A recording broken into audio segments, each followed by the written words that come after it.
Sir నమస్తే. నమస్తే. మీ పేరు సార్? సాయి ప్రసాద్. సాయి ప్రసాద్ గారు బాగున్నారా? బాగుందండి. ఇప్పుడే అరవ శ్రీనివాస గారు మాట్లాడుతూ సేదరెడ్డి గారు నా ప్రాణం పోయినా ఆయన వెంటే నేను ఉంటాను అంటున్నారు. మరి మీ ప్రయాణం ఎలా ఉంటుంది? మా ప్రయాణం కూడా ఆయన వెంటే.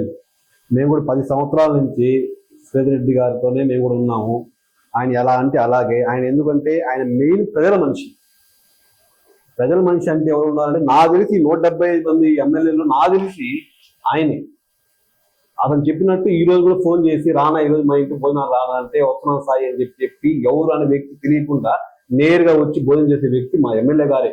అది కంపల్సరీ. దాంట్లో చెప్పాల్సిన ఎవరు చెప్పాల్సిన అవసరం లేదు. అది మరి రానున్న ఎన్నికల్లో ఫలితం ఎలా ఉండే అవకాశం ఉంది సార్?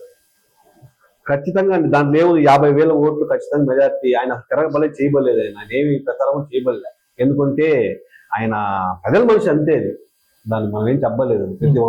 ప్రతి ఒక్క మనిషికి రూరల్లో తెలిసిన వ్యక్తి ఎవరంటే ఎమ్మెల్యే గారే, సేదరన్న గారే. అంతే. అది ఎవరు చెప్పాల్సిన అవసరం లేదు. అది వారి సోదరుడు గిరిజారెడ్డి గారితో మీ పరిచయం ఎలా ఉంది సార్? అమ్మ రాముడు అయితే లక్ష్మణుడు. రాముడు ఆయన లక్ష్మణుడు. రాముడు గొప్ప లక్ష్మణుడు గొప్ప అని అంటే ఇద్దరు ఒకటి అన్నదమ్ములు అంటారు. అట్ట వాళ్ళు ఆయన మాట అయినా ఈయన మాట అయినా ఇద్దరు శాసనం అంతే. మాకు ఇద్దరు అంటే అభిమానమే. కష్టకాలంలో సేదరెడ్డి గారి వెన్నంటి మీరు నడుస్తూ ఉంటారు.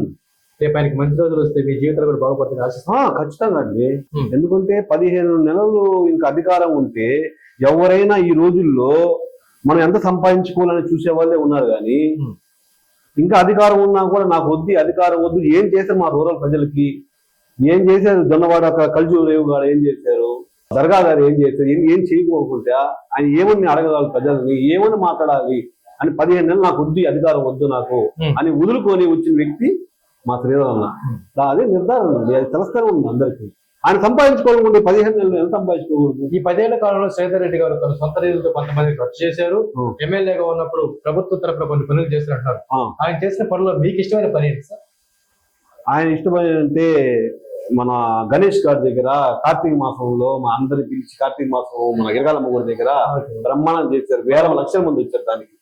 అసలు ఏంది అసలు అది? సాక్షాత్ ఈశ్వరుడు మళ్ళీ ఆడికి వచ్చి చేసి అలా ఆయన ఖర్చు పెట్టి ఆయన సొంత నిధులతో ఖర్చులతో చేసి ఆయన. ఎందుకంటే నెల్లూరు ప్రజలు, నెల్లూరు రోజులు అందరూ బాగుండాలి, అందరం పోలేరు, ఇక్కడే చూపించాలని ఆయన ఖర్చు పెట్టుకుని అందరూ చూపించిన వ్యక్తి ఆయనే. ఇంకా దేవుడు వాడండి, ప్రజల్లో మనుషుల నుంచి దేవుడు వస్తాడు. దాని ఉదాహరణ వ్యక్తి ఆయనే. ఆయన చేయాల్సిన అవసరం ఏముంది? అంతే కదండి. మరి రానున్న ఎన్నికల్లో శ్రీధర్ రెడ్డి గారి మన బలమైన అభ్యర్థి ఆదాల గారు పోటీ ఉండే అవకాశం ఉంది. లేదా మరో ప్రయాణం అనుకుంటున్నాం. ఎంతమంది అభ్యర్థులు ఉన్నా ఎవరు మారినా మీ ప్రయాణం మాత్రం శ్రీధర్ రెడ్డి గారు. ఖచ్చితంగా కదండి. ఖచ్చితంగా ఆయన ఏం చెప్తే ఆయన బాటలో మేము నడిచే వ్యక్తులమే. అది ఎవరేం రాని, జగనే నిలబడి మాకు మేము శ్రీధరన్న కంటే మేము పోతాం. మాకు ఆయనే. మాకు ఎప్పుడైనా మాకు ఏ ఊర్లో పోయినా మాకు ధైర్యం ఆయన. ఏ ఊర్లో పోయినా మాకు ఇబ్బంది అయితే డైరెక్ట్ గా ఎమ్మెల్యే మా అన్నకి ఫోన్ చేసిన ధైర్యం ఉందంటే మాకు ఆయనే. సో మొత్తానికి మీ అజెండా అంతా శ్రీధర్ గారు. శ్రీధర్ రెడ్డి గారు ఎటు వెళితే అటే మా జర్నీ కూడా అట్టే. మరి మీ స్నేహితుడు అరవ శ్రీనివాస్ గారు మీకు ఎలాంటి? మా స్నేహితుడు అరవ శ్రీనివాసులు ఇంకా అతను కూడా ప్రజల్లో ఉండే వ్యక్తే. ఉదయం లేస్తే పాపము ప్రతి దానికి ఇప్పుడు 15 నెలలు అతను కూడా అధికారము వైసీపీలో ఉండొచ్చు. ఎందుకు ఆయన వెనకే పోయాడు చెప్తాను. అతను కూడా అధికారం కావాలనుకుంటే 15 నెలలు చేసుకోవచ్చు కదా. అతను కూడా కమిట్ ప్రకారమే లీడర్ కాబట్టి అతని ప్రకారమే శ్రీధరన్ అంటే అతను కూడా ఉన్నాడు. అంటే ఏంది? అతను కరెక్ట్, ఇతను కరెక్ట్, ఇద్దరు కరెక్ట్ కాబట్టి ఒకే వేలో ఉన్నారు. వాళ్ళ మేము కరెక్ట్, అంతే కదండి.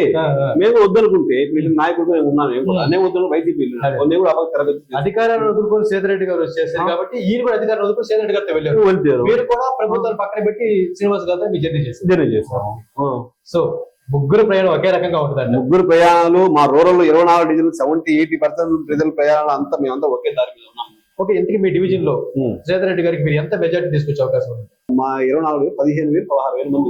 అతి పెద్ద డివిజన్ అంటారు. పెద్ద డివిజన్, రెండో డివిజన్. ఫస్ట్ ముద్దువేలు కూడా సెకండ్ మాదే. మేము మా తెలిసి ఒక 10,000-11,000 ఓట్లు ఖచ్చితంగా మాకు మెజార్టీ గ్యారెంటీ. దాని డౌటే లేదు. మొత్తానికి రానున్న 50 రోజుల్లో శ్రీధర్ రెడ్డి గారి ఘన విజయాన్ని ఖాయం అంటారు. ఖాయం, ఖచ్చితంగా ఖాయం, డౌటే లేదు. సమరాల్లో మళ్ళీ కలుస్తామంటారు. ఖచ్చితంగా. ఇప్పటి వరకు అరవ శ్రీనివాస్ గారు మాట్లాడుతూ, అలాగే సాయి ప్రసాద్ గారు మాట్లాడుతూ శ్రీధర్ రెడ్డి గారు లాంటి సమర్థవంతమైన నాయకుడు ఎటు అడుగు వేస్తే మా అడుగు అటే ఉంటుంది అంటున్నారు. మీ అడుగు ఎలా ఉంటుంది శశిధర్ గారు? మరి కోటను ప్రతి సేదరి శాతం చాలా మంచివాడు, ఉన్నత వ్యక్తి, పేదల కోసం తహనేసి కష్టపడే ఒక మహా వ్యక్తి, పొడుగు బలహీన వర్గాలకి పేద సాలందరికీ సాయం చేసే మంచి గుణం గల వ్యక్తి. అతని అడుగుజాడల్లో మాకు 24వ డివిజన్ తరఫున అరమ సేన నాయకుడు వాళ్ళందరి తరఫున సేదరి కోసం ప్రహర్నిసలు కష్టపడి పనిచేస్తూ అతను గెలుపు కోసం మేము అందరం గట్టిగా పనిచేస్తాం. శ్రీధర్ రెడ్డి గారు అంటే ఎందుకు శశిధర్ గారు మీకు అంత ఇష్టం? ఒక మంచి నాయకుడు, ఉన్నత స్వభావం గల వ్యక్తి, ఒక కార్యకర్త ఇంటికి కనీసం 1కి 4 సార్లు ఇంటికి వచ్చిన ఒక గొప్ప వ్యక్తి.